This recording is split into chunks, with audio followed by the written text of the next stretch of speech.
DSC psychology అసంపూర్తి ఆకృతులను పూర్ణాకృతులుగా చూడగలగడం అనేది ఈ ప్రత్యక్ష నియమాన్ని సూచిస్తుంది.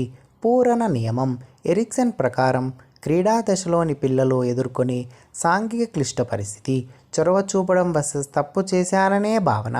భాషాభివృద్ధి దశల వరుస క్రమం: పూర్వ భాష, ముద్దు పలుకులు, శబ్దానుకరణ, శబ్దగ్రాహ్యక. వినోద్ ఇంద్రధనస్సులో రంగులను గుర్తించుటకు విబ్జిఆర్ అనే కోడ్ ఉపయోగించాడు.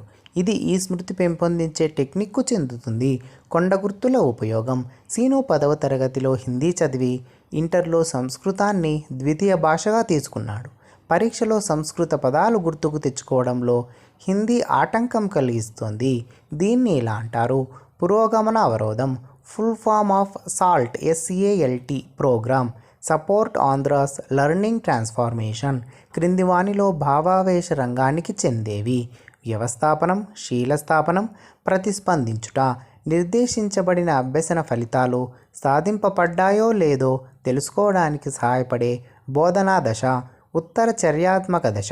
ప్రాథమిక పాఠశాల పిల్లలు ఈ దశలో ఉంటారు. ఉత్తర బాల్య దశ.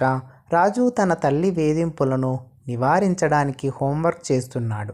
ఇక్కడి వేధింపు ఇలా పనిచేస్తుంది: రుణాత్మక పునర్బలనం, పఠన సంబంధ వైకల్యం, డిస్లెక్సియా. నేరుగా విద్యార్థికి విషయాలు తెలియజేయడంతో పాటు అప్పటికప్పుడు వారి అనుమానాలను నివృత్తి చేసుకోవడానికి ఉపయోగపడే పద్ధతి. టెలికాన్ఫరెన్సింగ్. NEP 2020 ప్రకారం పాఠశాల పరిధిలోకి వచ్చే పిల్లల వయసు 3 to 18 years. నిగమన వివేచనంలో ఆలోచన ఇలా జరుగుతుంది: సాధారణ నుంచి ప్రత్యేకం.